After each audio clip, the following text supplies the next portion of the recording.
Immunology and Rheumatology. So we have a very interesting case, as the title itself goes, which you all have received in the flyer. And without much delay, I would like to now invite our Honorable Principal, Dr. Rajeev Bagarhatta, sir, to address the gathering.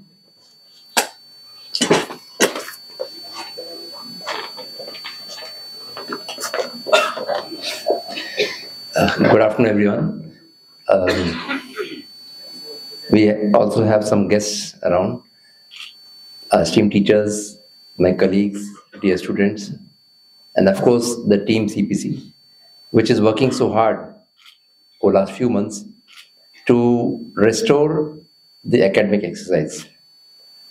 This is one platform where the youngest in our fraternity gets exposed to the highest in the college, the professors, the teachers, and they get a chance to hone their skills, to present themselves in a better way in the future academic world. So this is one platform which really brings us together. Having said that, a CPC is not less than any Alfred Hitchcock movie. Just like Alfred Hitchcock movie, where the camera sees like an eye. Here, every step, every detail of the CPC, every details which has been discussed in the CPC will ultimately lead to the final conclusion. So we have to be very careful, very attentive when every step is being discerned. The tiny cubs of the rheumatology department are now maturing into a good shape. I congratulate you. If you want to see how a department is shaping up, you should send a reference to the Department of Immunology and Rheumatology. The way they see the reference, with a stamp of authority by the consultant, and beautifully written reference, the way they see the reference, it just shows how painstakingly, how meticulously, and how methodically they are trying to come up with their department. So I congratulate the Department of Rheumatology and Immunology, and we look forward to a very exciting session now. Thank you. Thank you, sir, for the encouraging words. These are the words that keep our morale high and the CPC ongoing. Now I request Honorable Dr. Puneet Saxena, sir, Convener of the CPC, to present the SOP. Good afternoon, everybody. The principal, sir, my teachers, Dr. Renu Segal, madam, she has been our teacher, she is here. She hails from the Department of Immunology, previously from SMS. Dr. Aradhana Singh, HOD, Dr. Monica Jain, our versatile ADP academics, and all my colleagues and students. So this is the 6th CPC of this current season. And we have done excellent cases last time. Many of you must have attended those cases. And last time also it was presented by the ophthalmology department. And we had a wonderful case presented by Dr. Convener is here. So we have been doing this important academic exercise every third Thursday of the month. And basically we try to put up a multifactorial case which involves at least pathology, radiology, or 2 or 3 clinical streams, so as to evoke interest of all the students, especially the postgraduates and the faculty members.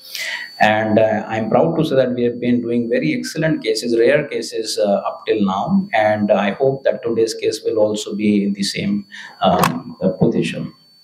So basically the first 10 minutes of CPC we give to the department to showcase their achievements and their future planning to develop that department, which is taken up by the HODs of the respective departments, and then we discuss the case.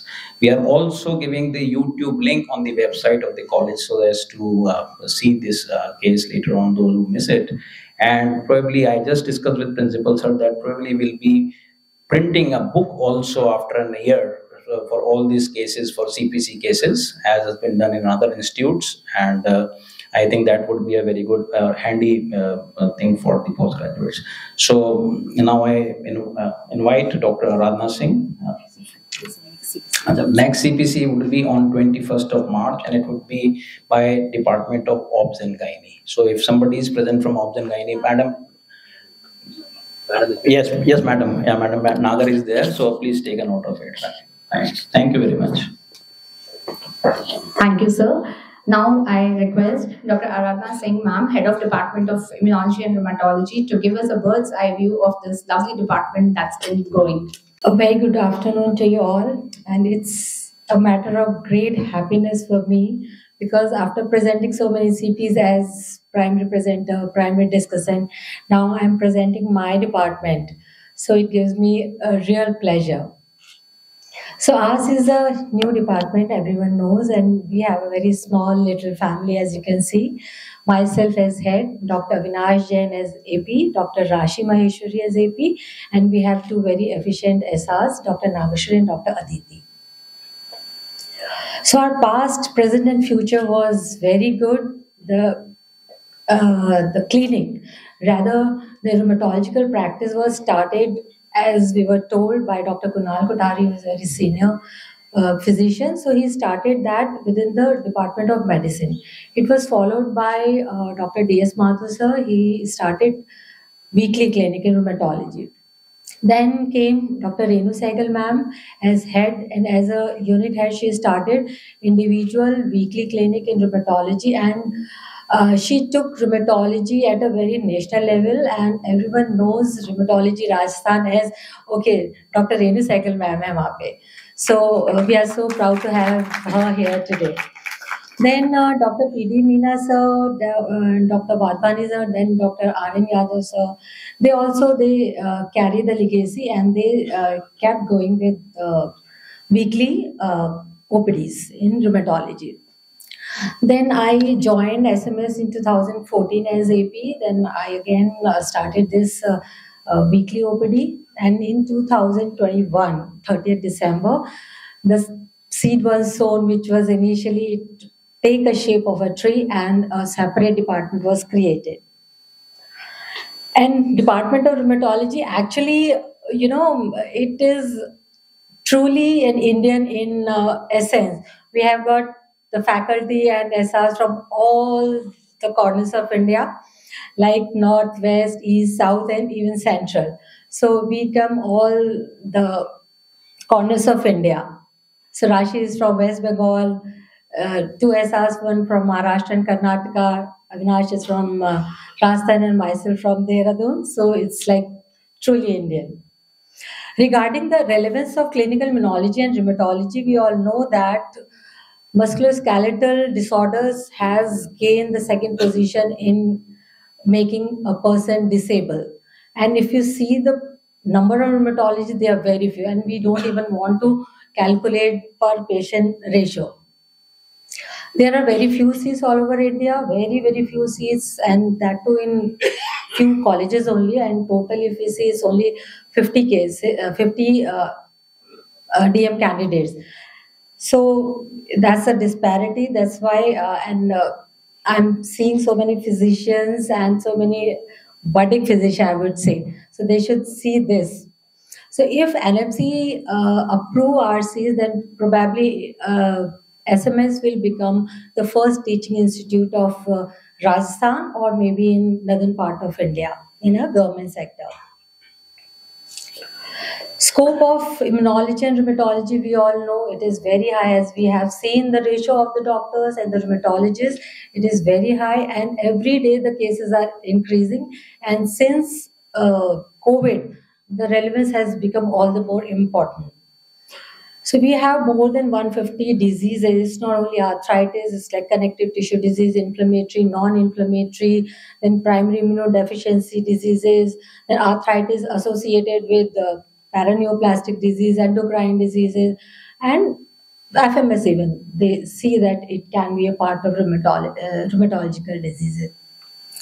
And same is with the pediatric rheumatology. We have so many diseases in pediatrics which we don't see here. So if we are into particular rheumatological practices, we might as well be able to diagnose cases if we have more rheumatologists. So rheumatology is omnipresent. It is everywhere in every system. We have got the interference, be it in eye, or in ENT, or skin, or pulmonary, or renal, neurology. Then we have GIT manifestation. So everyone is sitting here, they are they must be knowing that many cases in which we are not able to understand what is happening or what is the diagnosis, it ultimately turn out to be autoimmune.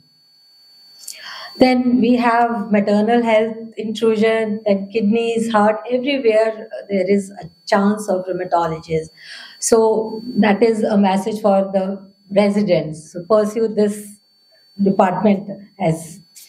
Then we have mixed problem. Many times we don't see anything, but then when we got CT done, it's retroperitoneal fibrosis or IgG4 related diseases.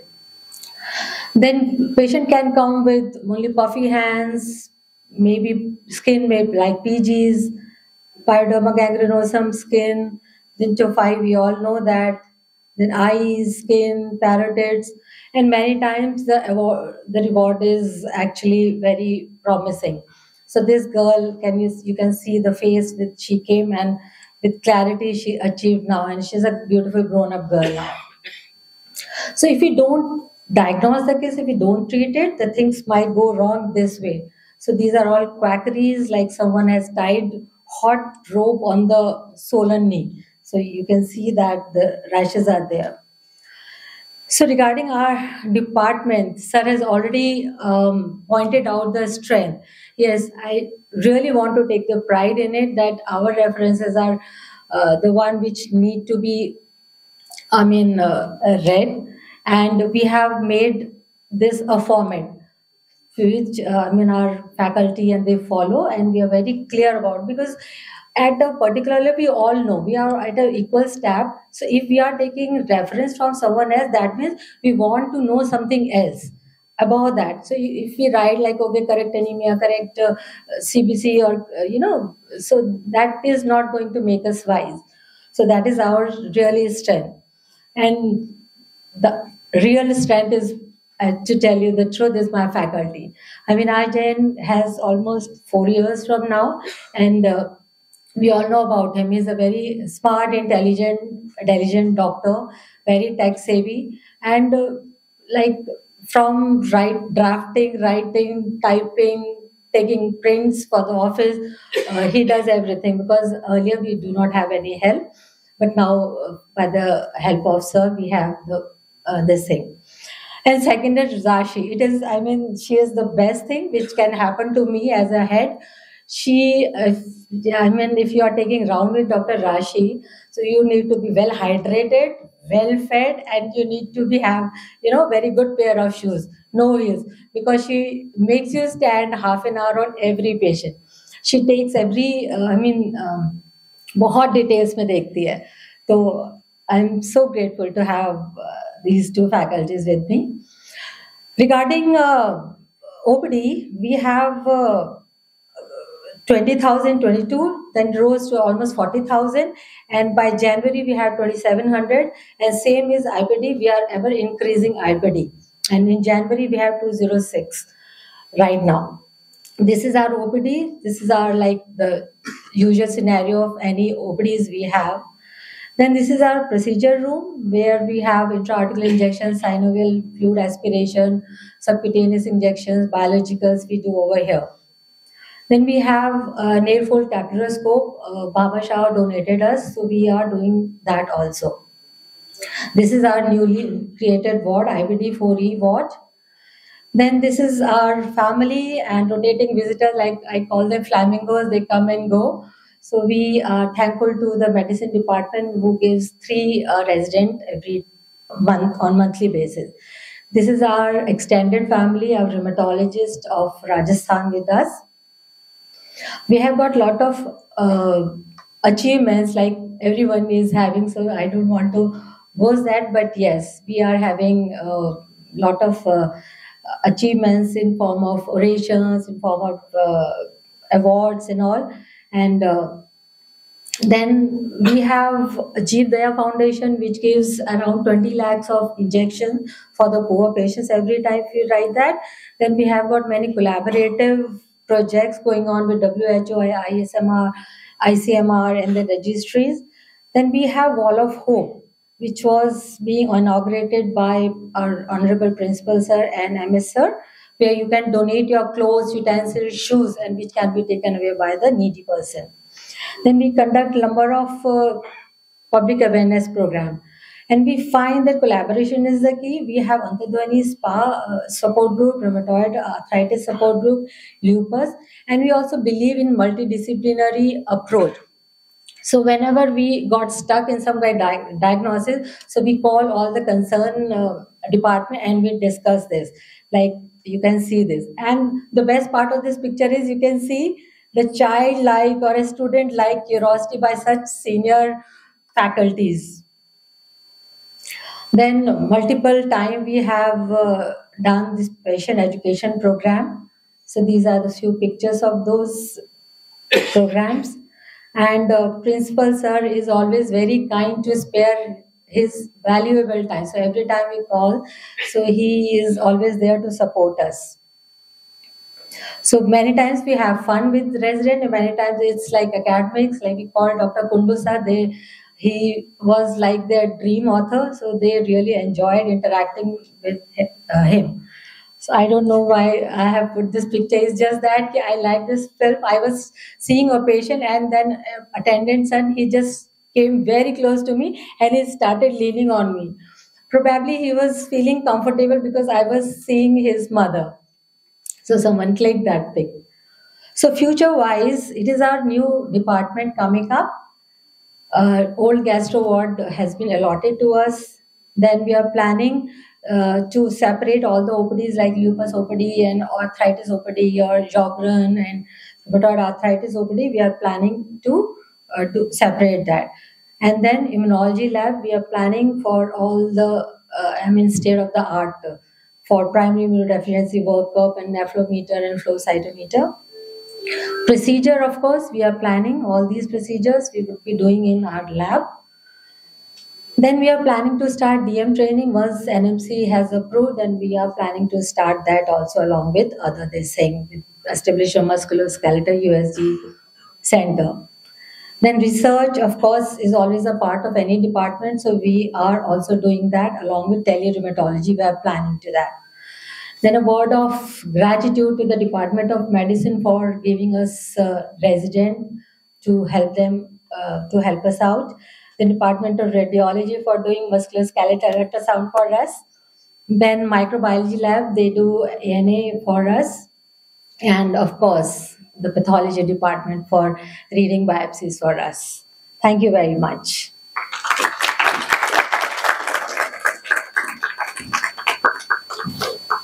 Thank you, ma'am, for the wonderful presentation. That was truly a chota packet bada dhamaka, and now this has become an integral part of us. And so without much delay, let's go to the case. The title itself is so creating so much of inquisitiveness that the mind wants to know what the eyes are telling beyond the blurred vision, a journey towards clarity. So now I request Dr. Rashi Maheshwari to begin the case.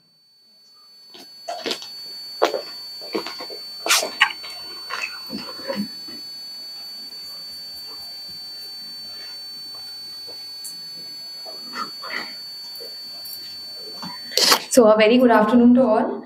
As the heading has created a lot of stir, we all know the quote, the eye sees what the mind knows. But today we will know mind wants to know what eyes are telling us. So this is a case of beyond the blurred vision, a journey to clarity, both for the patient and even for us. So today's presentation would be like playing a game of connect the dots, and we hope you really enjoy it. So coming to the case, she's a 29-year-old female from Jaipur, recently married, who visited our OPD in January 2023 with history of blurring of vision in the right eye for last 3 weeks. I would like to call Dr. Ashu to enlighten us about the opthal findings.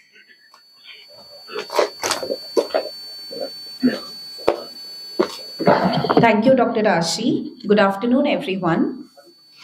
Continuing the case, the patient first presented to IOPD in January 2023 with the chief complaints of blurring of vision, floaters, redness, and pain in the right eye since past 3 weeks. History of presenting illness: she was apparently asymptomatic 3 weeks ago and experienced blurring of vision, which was insidious in onset and associated with pain, redness, watering, and photophobia. Patient reported with 2 previous similar episodes of painful blurring of vision in 2019 and 21, for which she had taken treatment elsewhere, and she was asymptomatic in between these episodes.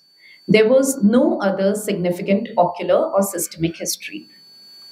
In systemic history, she gave history of pulmonary TB in 2010. There was no other relevant systemic illness. Ocular examination was done.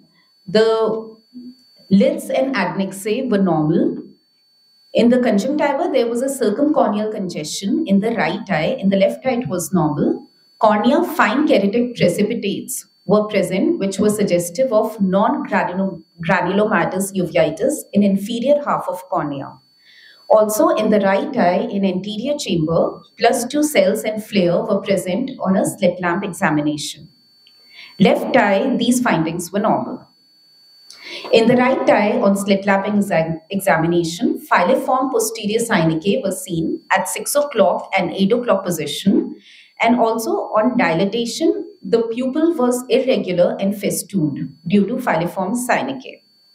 The lens showed cataract, which was early posterior subcapsular type. The vision was decreased. It was 624 uncorrected, and with the correction, it was improving to 612. In the left eye, it was 69 without correction and with correction. Applanation tonometry was normal in both eyes. The fundus picture was interesting. In the right eye, the media was hazy. It could be due to cataract as well as the reaction that we were seeing in the anterior chamber. On indirect ophthalmoscopy, the disc margins were blurred. Macula showed few hard exudates, which were near fovea, and the foveolar reflex was dull. Blood vessels showed arteriolar attenuation. Veins were dilated and tortuous, as you can very well make out here. And the background retina was attached. In the left eye, the media was clear and picture was more clear. As you can see here, it is a hyperemic disc and there is disc edema. The vessels are tortuous. The arteries were attenuated.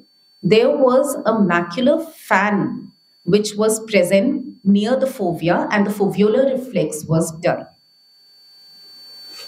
So optical coherence tomography was done for the patient to see the layers of retina, in which a localized serous retinal detachment was noted in the right eye, and serous retinal detachment was also noted in the left eye. The hard exudates, as we saw in the fundus picture, can be seen here as hyperreflective dots in the inner retinal layers. So based on the above mentioned ocular findings, a differential diagnosis of recurrent episodes of non-granulomatous anterior uveitis with bilateral disc edema under evaluation was made. Topical steroids were started for the patient. Eye drop prednisolone acetate 1% 6 times a day, and eye drop atropine, which is a cycloplegic, 1% 3 times a day. A neurology reference was made for the further evaluation. So now I would like to request Dr. Rahul Gupta to take over.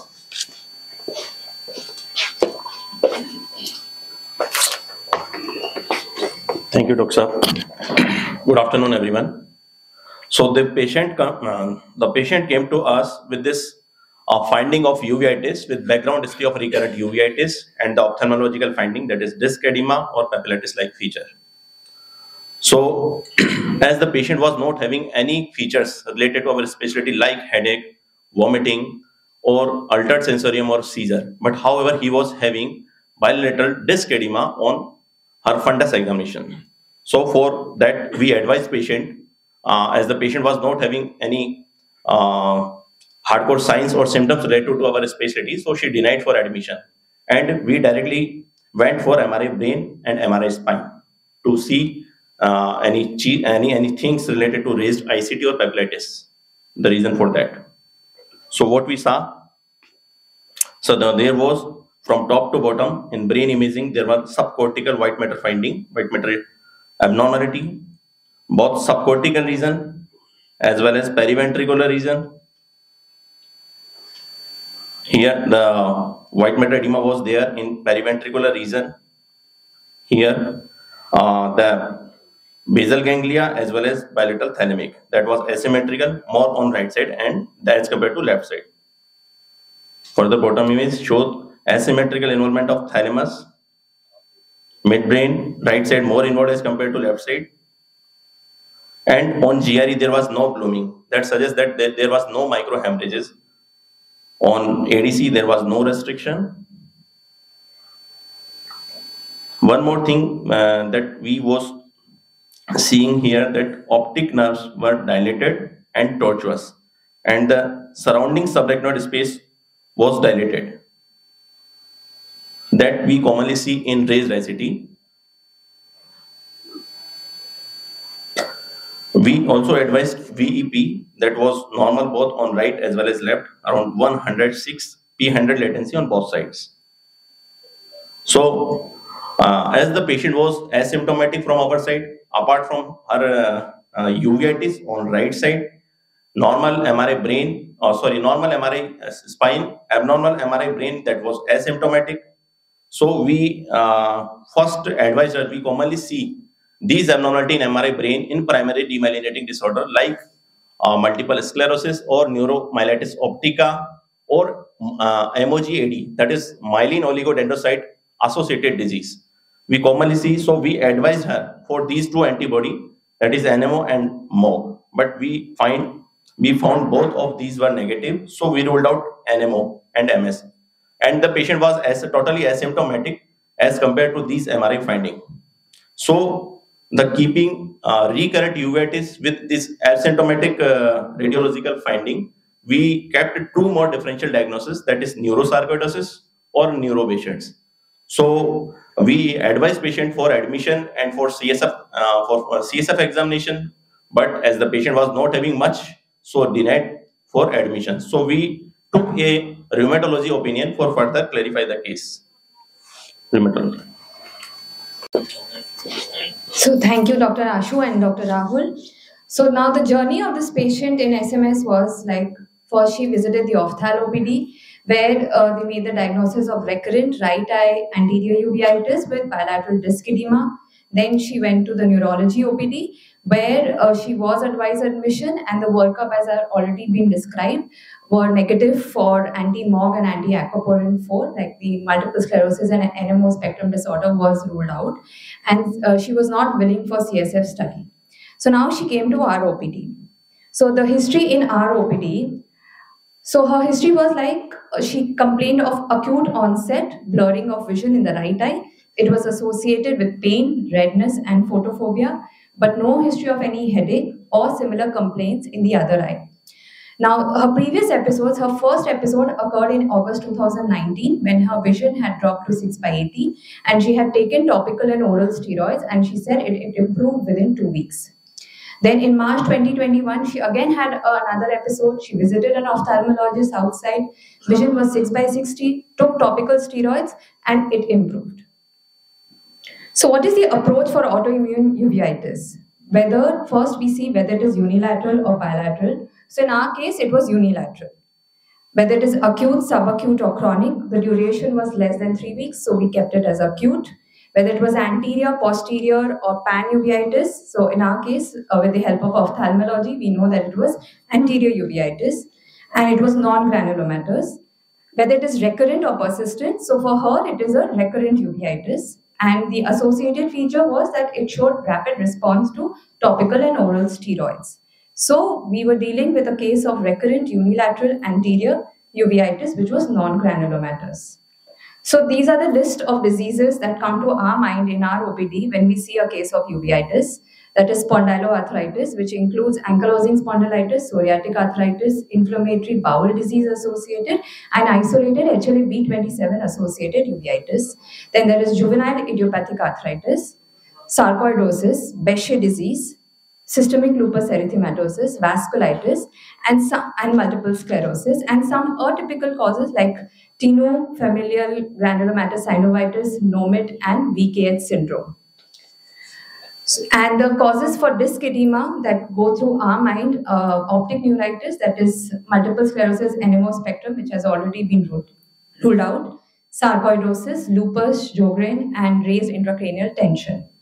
So we took other history accordingly. So she did not give any history of headache, vomiting, dizziness, seizure, weakness of any limbs. No history of back pain, arthritis, buttock pain, enthesitis, dactylitis. Workup for spondyloarthritis like HLA-B27 was negative. No history of recurrent oral or genital ulcer. No symptoms and signs suggestive of GI involvement. No history of fever, weight loss, night sweat, cough, hemoptysis, dyspnea at present. She was diagnosed with pulmonary coughs way back in 2010 when she took ATT for 6 months, but that was a radiological diagnosis. No history of rash, photosensitivity, oral ulcer, joint pain, and immunology workup like ANA by immunofluorescence and immunoblot was negative. No other known comorbidities. On examination, everything was within normal limit. Her vitals were stable, and only the visual acuity and the bilateral disc edema were the positive findings. So we were equally confused. So I would like to open it to the house whether anyone has any input on what could be the probable diagnosis. Anyone? Why would you say neuropatient? Different episodes of anti-uveitis, but demyelinating lesions, most probably towards neuropathy because the autoimmune profile of NMOSD and more negative. There can't be NMOSD because demyelinating one is too long. And other things, sarcoidosis, bilateral highlight reticulopathy, or these features are not there. So, but we haven't come to the investigations. This is just history and examination.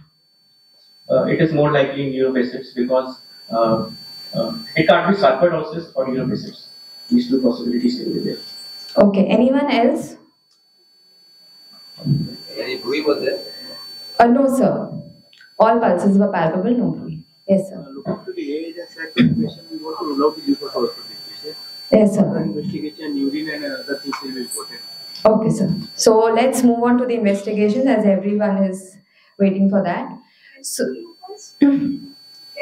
apart from the history and examination, she did not give any history suggestive of lupus, like any rash, photosensitivity, any arthritis, any alopecia, and we'll come to the workup again.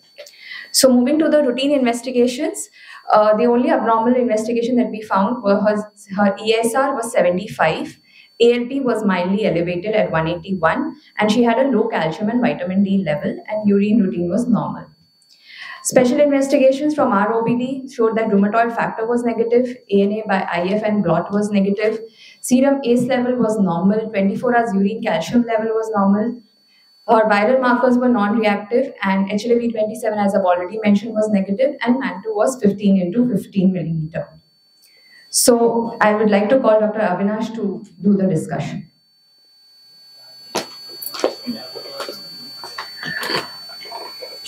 So thank you. I think a lot of points Dr. Ashi has already covered.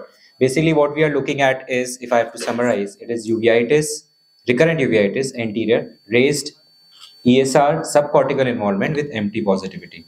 So let's look at these differentials one by one, whether we can fit these things. And I think Akash has very well pointed the two differentials, which even we were thinking. So to begin with, since she is 29, the causes which start at very relatively young age, like JIA, familial granulomatous synovitis, NOMID, which is neonatal onset cause of uveitis, are out. Next is, since there is no history of back pain, buttock pain, no polyarthritis, no enthesitis, no GI complaints, B27 is negative, I would fairly rule out the group spondyloarthritis as well. Next, like someone pointed out about lupus, or if you want to add vasculitis to it, again, we didn't have any other extraocular features, no rash, no oral ulcer. The reports ANA, immune 17 were negative, no recurrent sinusitis, hearing loss. So lupus and vasculitis were looking like a distant possibility. And MS, I think neurologists have already helped us, plus she didn't have any symptoms, so no optic neuritis, no motor symptoms. MS is out. And this is a very specific diagnosis, tubular interstitial nephritis with uveitis. You would generally find a positive urine examination there. So that is less likely. VKH, ophthalmologist always invariably write and send it to us that this is VKH because there are very specific findings on ocular examination. So like pointed out, we are left with sarcoidosis and Behçet disease. So to figure out if it is sarcoid, the next imaging modality that we would do is look at these scans if there are lymph nodes. So there was bilateral hilar adenopathy, some infiltration in the lower lobe, not in the upper lobe, which is more classical, but yes, there was some infiltration. So that means we have got hold of some tissue which could be, biopsied, provided the patient is willing. And with the working diagnosis of sarcoidosis above Behçet's, we decided to explore it further. We decided to go for US guided biopsy, but apparently it was not possible. That's where the gastro medicine people helped us that the tissue is not amenable to biopsy.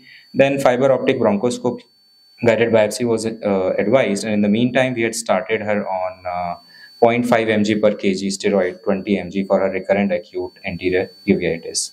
And then the usual story, she was lost to follow up. So I'll call Rashi again for taking us further. What happened next? Thank you, sir. So this story we all must have experienced, that patient is getting lost to follow-up. Once they get relief, she came for her eye issue, it got relief, so she thought no need to follow up. So she took those steroids that we had prescribed at 0.5 mg per kg for only 2 weeks.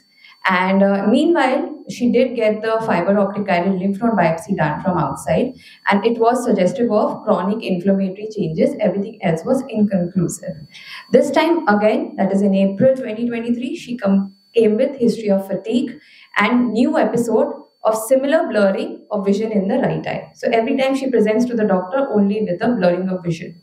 But this time too, she did not have any other systemic or constitutional symptoms. On examination, pallor was present. Her pulse rate was 110 per minute, but to our surprise, her BP had become 195 by 100 in the right upper limb and 197 by 144 in the left upper limb. So we went back and palpated all the pulses again, and to our surprise again, all her peripheral pulses were palpable. There was no bruit, no keratodynia, and all the other systemic examination was within normal limits. So again, because of the right eye, we had sent her back to the ophthalmology OPD, and there on their examination, again the right eye showed some abnormalities, like she had presence of pigmented keratic precipitates and fresh keratic precipitates in the right eye. There was grade 1 flare and cells in the anterior chamber. The posterior synecdoche was still present. She had developed a complicated cataract, which is a PSC, posterior subcapsular cataract, and her fundus examination showed that the media was hazy due to cataract, but there was resolving disc edema, and arterial attenuation was still present, and there was reduced venous tortuosity, which was a similar finding even in the left eye. They repeated the ocular coherence tomography, so it showed resolved serous retinal detachment, and the right eye, the retina could not be appreciated well because of the hazy media due to cataract. So they started her on these topical eye drops, that is homatropin, loteprednol, and bromophenab, and they asked to review in 2 weeks. So workup in our OPD showed that she had developed anemia. Her hemoglobin from 14 had dropped to 10 with an MCV of 76.2. ESR was still at 70. This time CRP was raised at 3.5. She had deranged renal function test with creatinine of 2.93, hypokalemia with potassium of 2.82. Her albumin was a bit on the lower side, and she had started excreting protein in the urine, but there were no active sediments. And her PTH was 326.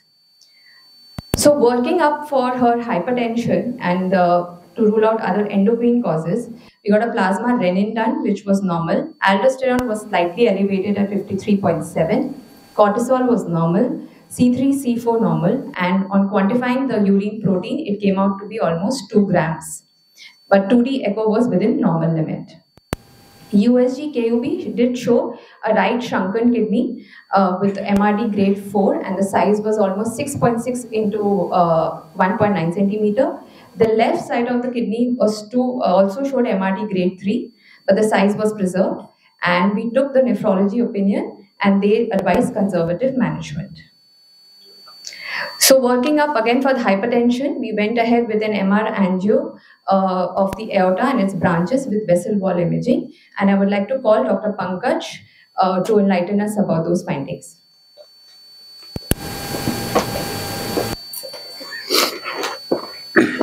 Thank you, Dr. Rasi. Good afternoon, everyone. So the patient came in our department for MR angiography, for follow-up MRI brain, and follow-up CT chest. So first we will see MR angiography images. Here we can see the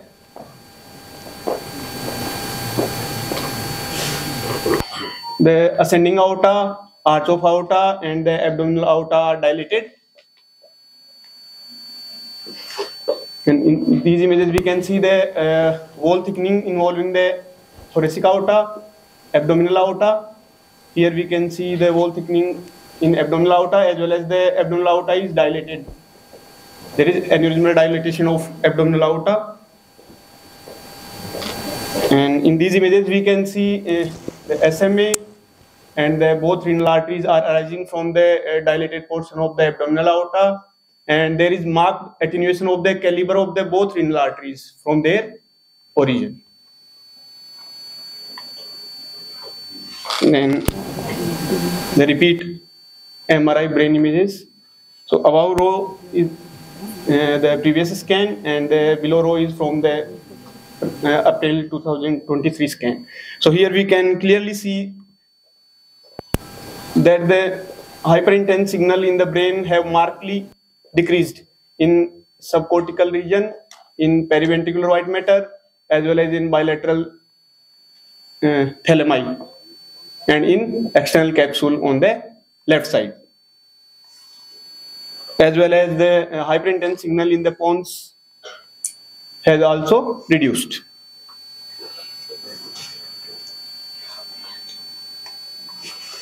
On CCT chest, these are soft tissue images, axial sections.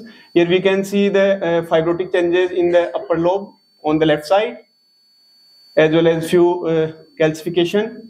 The fibrotic changes are also seen in right lower lobe and left lower lobe also. So these indicates the sequelae of old infective etiology.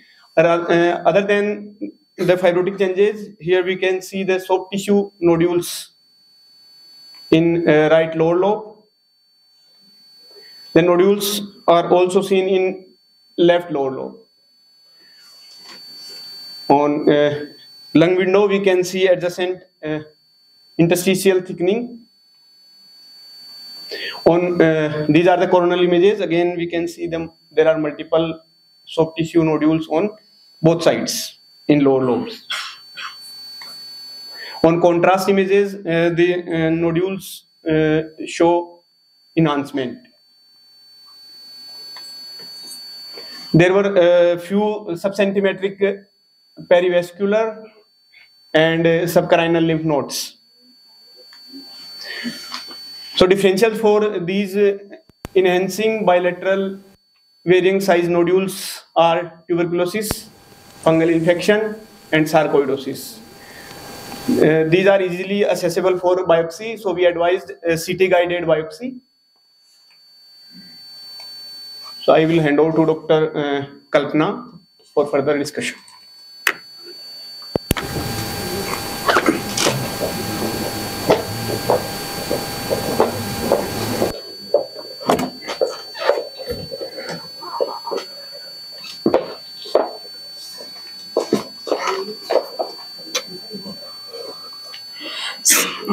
So here comes the significance of pathology because we have direct conversation with the tissue to resolve all the mystery.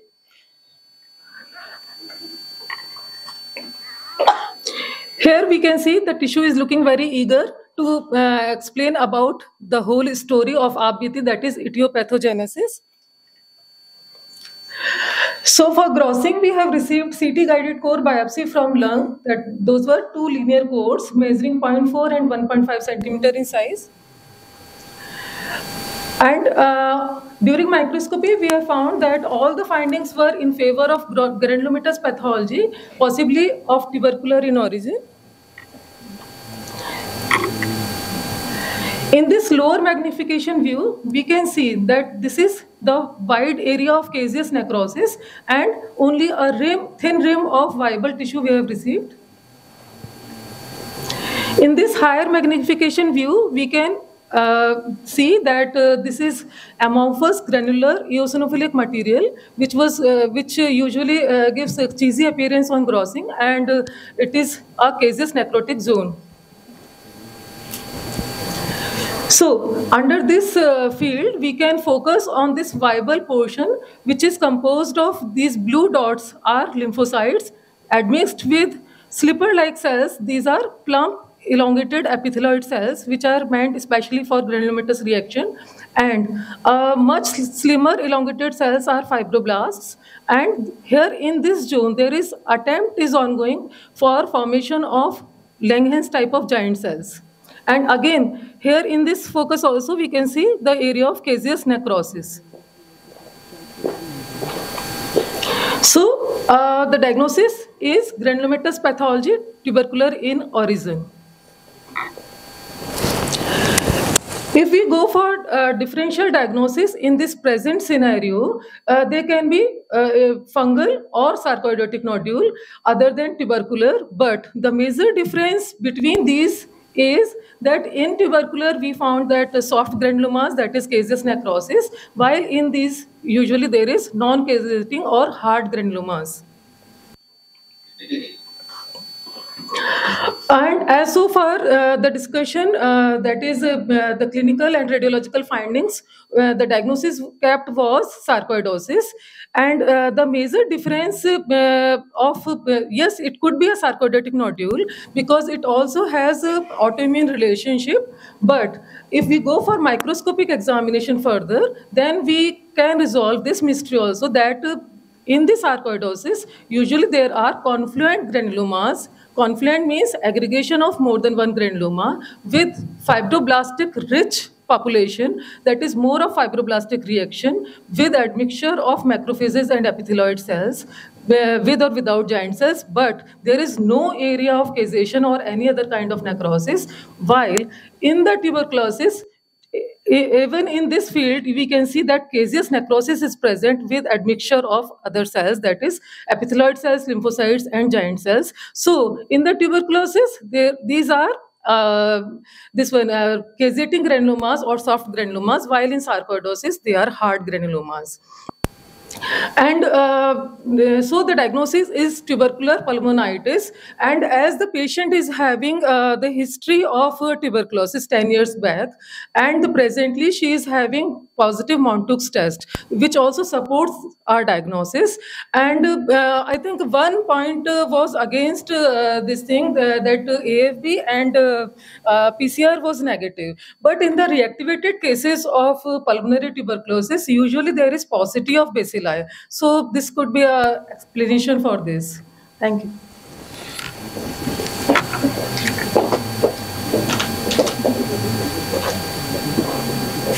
So, thank you, ma'am. So, TB is something which we should never ignore, just like we should not ignore our better halves. Will be at a lot of risk. So, to summarize the case, we have a 29-year female, disease duration from 2019, except for the past history of pulmonary TB. She has been having recurrent right eye anterior uveitis and now has cataract, posterior synechiae, which has developed.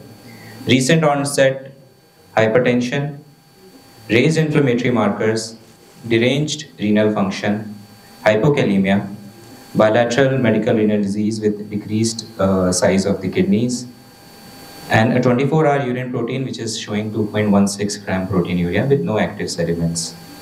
There is bilateral hilar adenopathy on the first occasion, again on the second occasion, but this time it revealed granulomas. The reason why we got another CT done was thanks to the radiologist department. When they were looking at the vessel wall, they picked up some new lesions in the lung, so we got another CT done. The MRI findings were resolving. Not sure how they were resolving, but they were resolving. There was aortic aneurysm, and the vessel wall imaging revealed wall thickening and dilatation noted in the ascending aorta, arch of aorta, descending thoracic and abdominal aorta. And both renal arteries were markedly attenuated and a positive MT.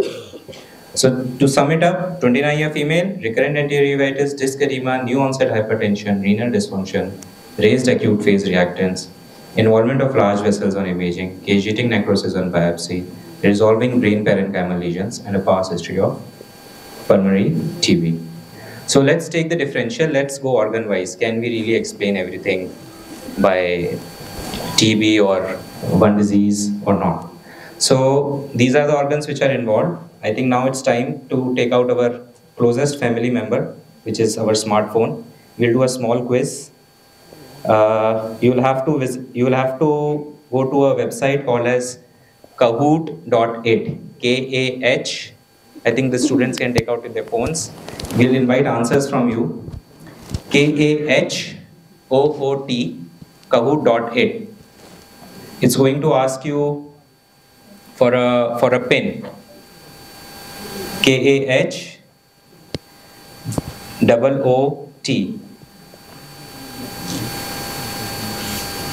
Just I want to comment something on immunology. Yes, sir. Something about the clear hypertension.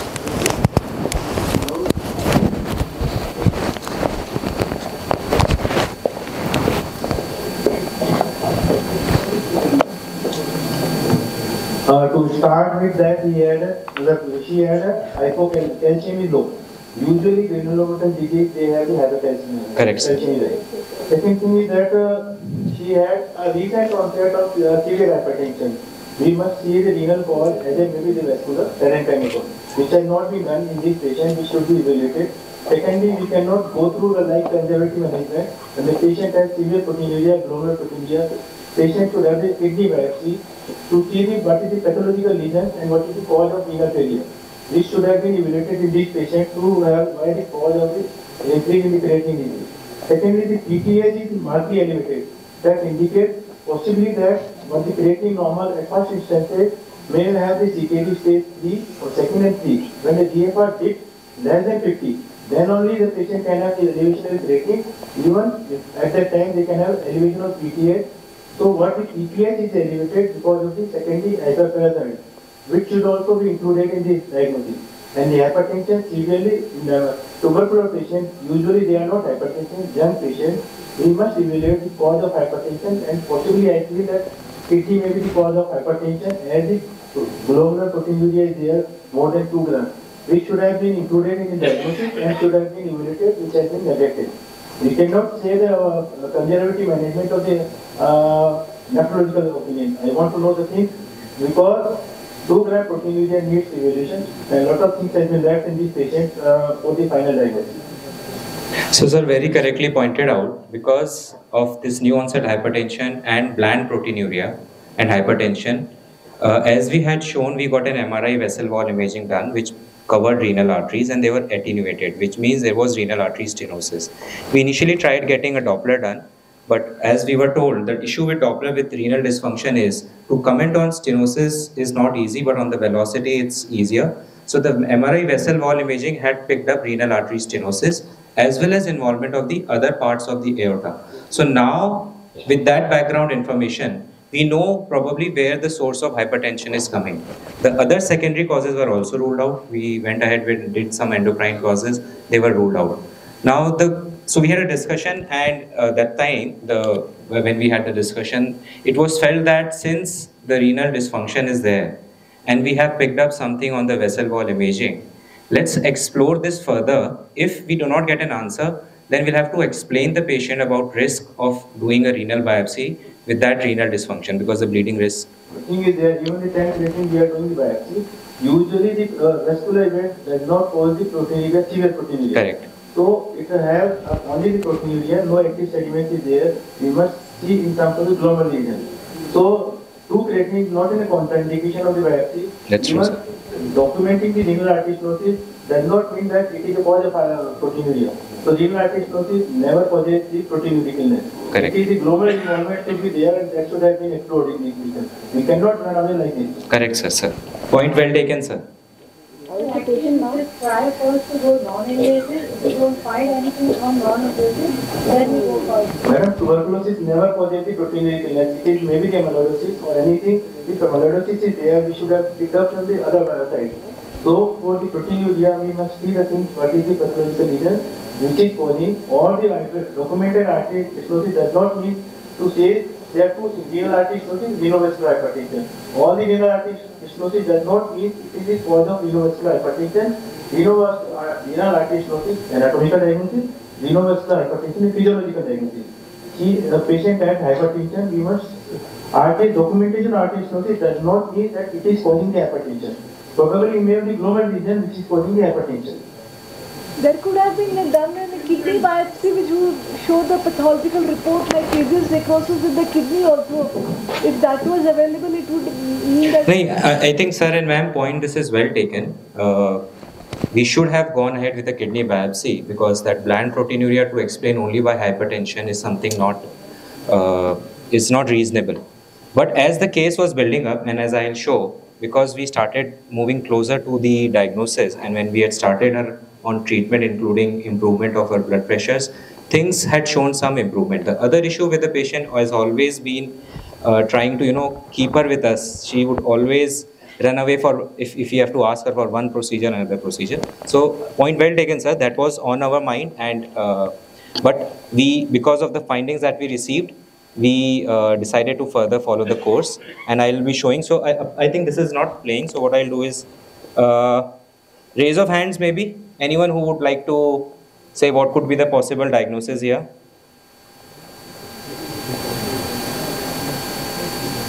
Any change? Should we still keep it? Is everything TB? Can we explain?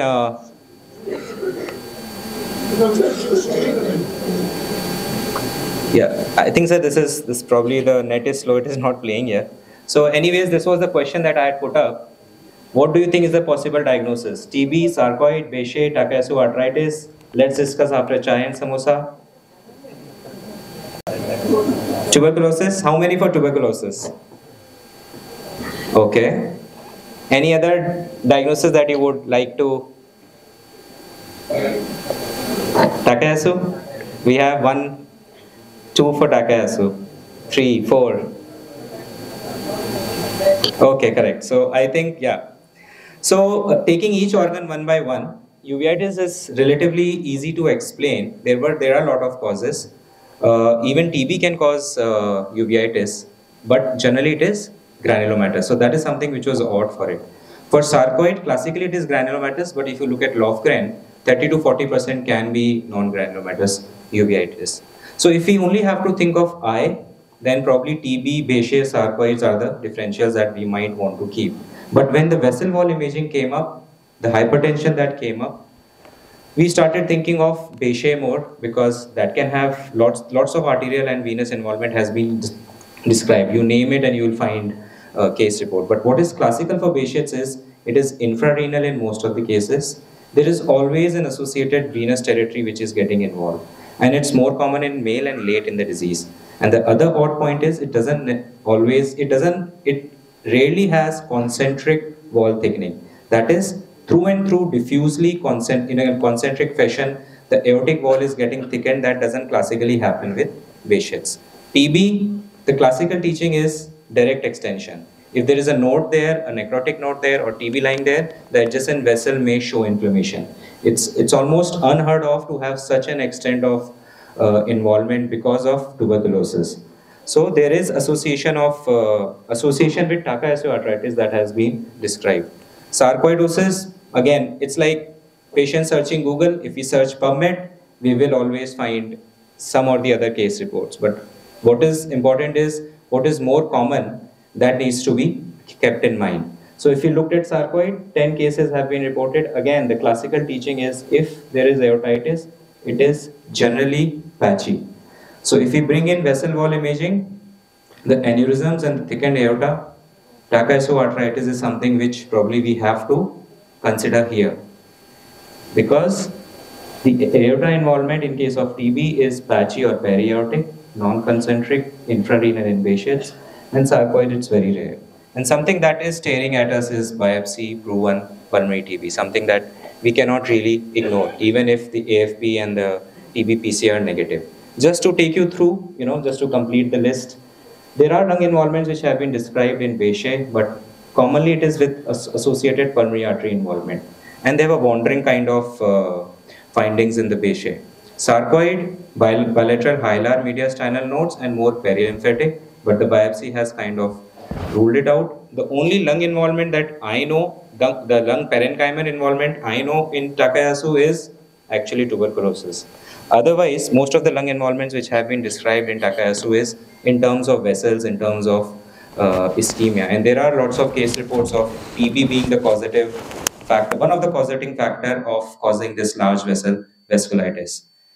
The optic neuron, the findings in the optic nerve, as highlighted by Dr. Rahul, can be explained by ICT, raised ICT, but we are not very sure of how those lesions started disappearing, because though there are again reports of CNS being involved in Takayasu, but again it is something which is very rare. So after all this khichdi, we felt let's try to arrange points against, points for against, and what we felt is Takayasu scoring above other differentials when the large vessels, the brain involvement, renal involvement, hypertension is taken into consideration.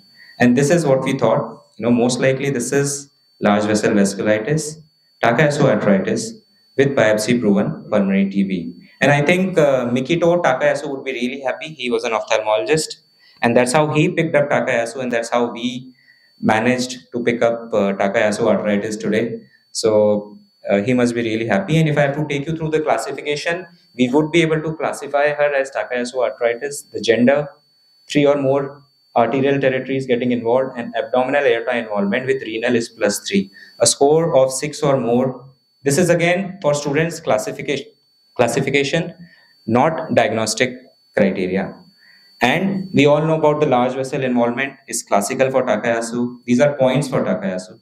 Hypertension, they can present with accelerated hypertension. The aorta and the renal artery involvement, renal dysfunction are easier to explain by Takayasu arthritis. The involvement of uvea is, however, rare, though all segments of the eyes have been affected and reported. The classical teaching is Takayasu retinopathy with hypertensive retinopathy. If you look at vessels in India, this is data from India. Type 5 is the one which is most common, and it is a left subclavian with renal artery involvement, which is most commonly seen. And the reason of aneurysms in Takayasu is either the hypertension or the underlying disease activity. Similarly, if you look at cases which have reported uvea involvement in Takayasu, a meta-analysis showed 5% patients, particularly children though, can have uveitis in setting of Takayasu. But this is not the take-home message for students. We should not start doing vessel wall imaging if patient has uveitis. More important, I think, is doing regular blood pressure management and trying to feel all the pulses. And brain parenchyma involvement, again, PubMed में ढूंढने के तो मिल ही जाता है. They have described such lesions, but commonly we do not do MRI brain imaging in patients with Takayasu arthritis. The involvement which is classical is hypertension and stroke. That's because of hypertension. TB and TAC is not surprising for us because the role of Mycobacterium tuberculosis has already been implicated, and in fact, it was one of the first vasculitides to be related to a particular infective organism. Probably this thing was emanating from the fact that this is a granulomatous large vessel disease. The Langerhans giant cell granulomas were seen in patients where the clinician managed to biopsy the large vessels. Tubercular lymph nodes in the arterial lesions increased agalactocell IgG level, augmented response to purified protein derivative. They all have been reported in Takayasu arthritis. And in Japan and India, people have shown more MT positivity in the setting of tuberculosis. Our CPC would not be complete without some T and B cells. If we don't show, this is how the molecular mimicry would occur. They will start presenting that these are the antigen presenting cells. They will go and present these cells, activate the T cells, the B cells. They will attack the large vessels because of molecular mimicry. And this is one of the postulated mechanisms why a large vessel vasculitis can have an associated tuberculosis. So this is how we managed her. We started around 0.5 mg per kg of prednisolone. Azathioprine was added 2 mg per kg. modified ATT was given, and these were the antihypertensives that we used. So picture अभी खत्म नहीं हुई, BP बहुत ज़्यादा था, BP it was difficult to control. Another antihypertensive was added, and that's when we knocked the doors of cardiologist to help us take control of blood pressure. So I would call upon Dr. Sarita to take us further. Good afternoon, everyone. So now we have a large vessel vasculitis, which has involved aorta and its major branches, and the points which favor towards Takayasu arthritis, as Dr. Avinash has already pointed, and we are interested in a rapid onset of accelerated hypertension that the patient has presented with, a rapidly progressive renal failure, increase in creatinine that is seen, and a solitary functioning kidney. The right side kidney has been shown to be 6 centimeters and is non-functioning kidney. So you have just a single surviving kidney. So despite the fact that we actually do not have stenosis degree mentioned in the MR angio, but still we have a high suspicion of renal artery stenosis, seeing the clinical profile we have mentioned now. So this gives us an indication of performing an invasive angiogram as class 1 indication if you have a high clinical suspicion of renal artery stenosis, despite the fact that Doppler study did not show it and MR angio showed reduced flow in the renal artery. So you have a patient with resistant hypertension. Resistant hypertension, as we are not able to have a target blood pressure of less than 140/90, despite the fact that the patient is on maximum tolerated dose of 3 antihypertensive, out of which one of it is diuretic. Refractory hypertension, we are not able to control the blood pressure despite the use of 5 or more antihypertensive agents. So in our case, we have seen the patient was on 5 antihypertensive agents, and despite that, the patient's blood pressure was 170/120. So the plan was to go for an invasive renal angiogram so as to rule out renal artery stenosis in this patient, and then accordingly proceed for the further intervention. So what was the indication? We've seen already. It's a resistant hypertension, not controlled despite 5 antihypertensive medications, including 1 diuretic. We just want to preserve the renal function because we have a single surviving kidney in this case. And the patient, if has flash pulmonary edema or congestive heart failure, one should think of renal artery stenosis.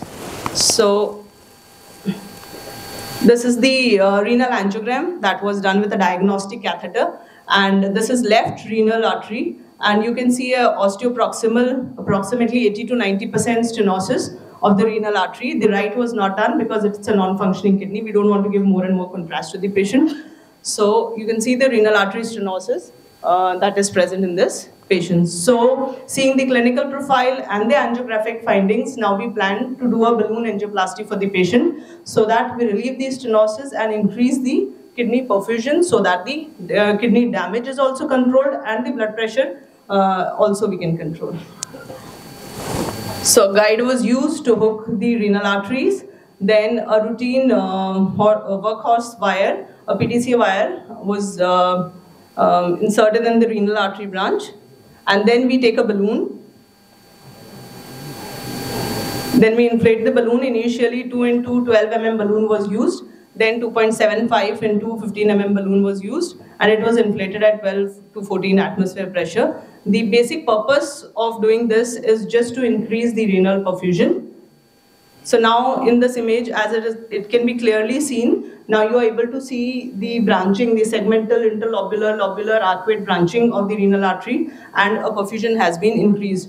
As well as we do not have any complication like dissection or a flow limiting lesion, and angiographically it appears fine. So we concluded the procedure at this point, and out of these 5 antihypertensive, we could stop 3 antihypertensive, and the patient was discharged on 2 antihypertensive. This is the second ballooning that we have done.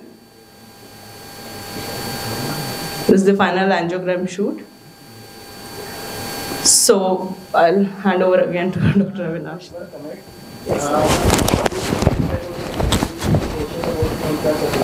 Yes. Secondly, your patient should have first their small kidney should be related. That is not non-functioning.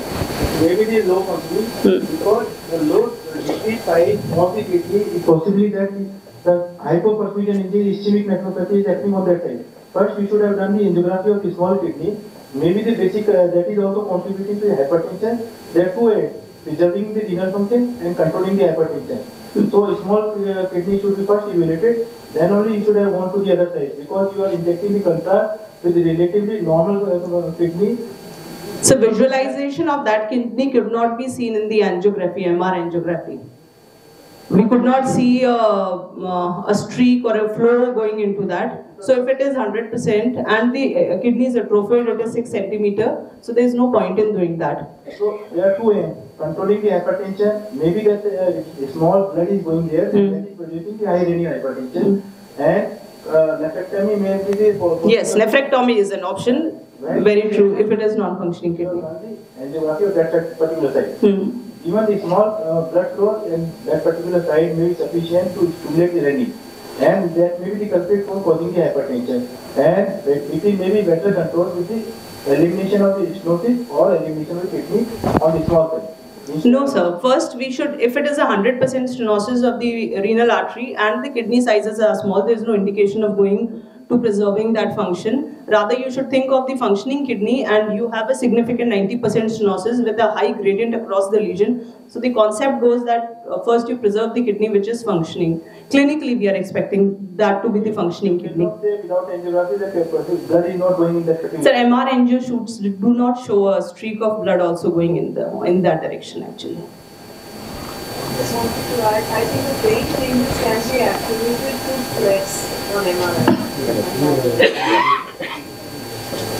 That's what again we were thinking, and I agree with sir. So normally what we would do is do a differential EGFR to document that which kidney is functioning well and which is not. But it was 7,000 rupees, so somehow we could not really convince her in getting it done. So now coming to the end of the story with very good inputs from the audience. No further attack of uveitis.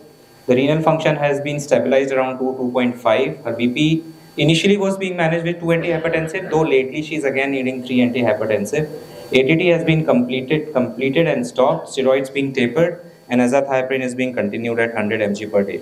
So this is how she came. She was actually recently married, and suddenly she started developing all these plethora of symptoms, and then her father would carry her to the OPDs, visit the OPDs, and now since she is better, so Sajan Chale Sasural, she is going back to her in-laws. So the take-home message is, her story helps the most. High BP needs thorough assessment. Autoimmune disease can start in any organ. For example, uveitis here. Important is connecting the dots. Observe and keep asking why this is happening, why this is happening, why the BP has. And these are some rare manifestations of rare diseases. And that's why we needed multidisciplinary approach. Special thanks to Department of Ophthalmology, Neurology, Radiology, Pathology, Cardiology, and our residents from medicine, we being their step parents. And before we wind up, we are doing a conference. And now the nephrology for the excellent inputs and team CPC. And special mention to Aradhana ma'am. She always allows us to work the way the way we want to.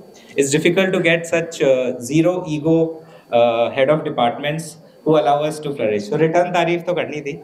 And this is our conference. We'll be doing on 30th and 31st March at RIC Jaipur, our first state conference with ma'am as organizing secretary. One more thing I want to ask was, with the blood pressure difference being around, I think the systolic difference was, or diastolic difference? Diastolic difference, yes. So how come the pulses are all equally palpable? That's yeah, so that's why we went back, we looked at the subclavian vessels again. To our surprise, the differences was not there on the angiography, and we could not really appreciate any bruit. So And amyloidosis also. yes, but possibly yes. But the kidney size are little contraindication, are relatively a negative point for amyloidosis probably. Notice maybe for not increase in the size. You have this notice element. Correct. So very good workup of the case, but I feel that the eye workup should have been more exhaustive. Right? So no vascular workup for eye was done. And this can be retinal vasculitis also. And looking to the tuberculosis, probably the first time when patient reported she was in systemic phase of Takayasu, which was sequelae to tuberculosis. And when she reported back, she was already in occlusive phase of Takayasu. renal tuberculosis. So Dr. Pankaj is there probably, and the next time also the OCT was done, OCTA could have also been done, right? So do see that. So actually the first fundus picture actually did not show any sheathing or any signs of active inflammation of the artery or the veins. But there is one thing which could have described everything. There was arterial attenuation. We had edema of the optic disc, and we had exudates, and it could have been a hypertensive retinopathy.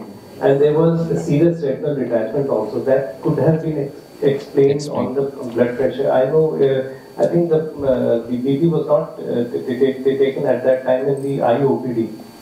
The findings go more in favor of a hypertensive retinopathy. There and then, I think, more importantly, from the eye point of view, the blood pressure should have been taken at that time. I haven't seen this case, so just wondering.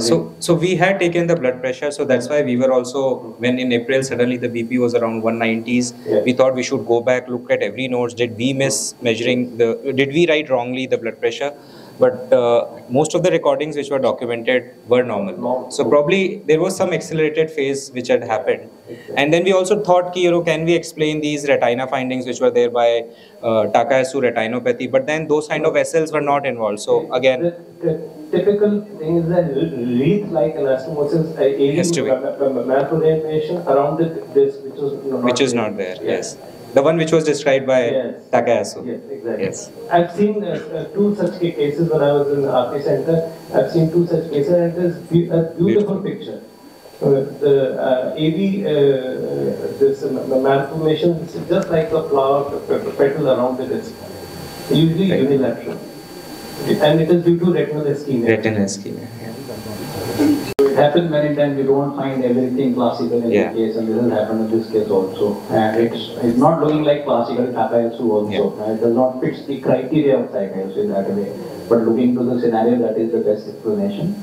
And regarding the kidney, what Dr. Dhananjay was saying, we could have gone for DTPS. So we had discussed that, sir, with her. The cost was one. Been a better choice in any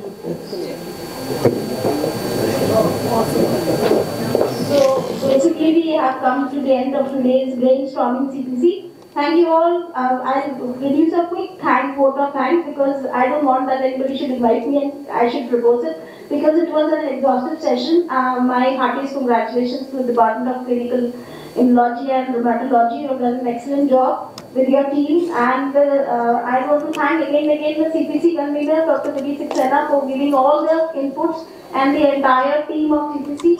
Thank you, Principal Sir, for starting this campaign piece for Auditors, and thank you, audience, for gracing this occasion. Thank you all. Samosa is waiting, and finally we have a clear note. The brain is able to showcase whatever the eyes have seen. Thank you all.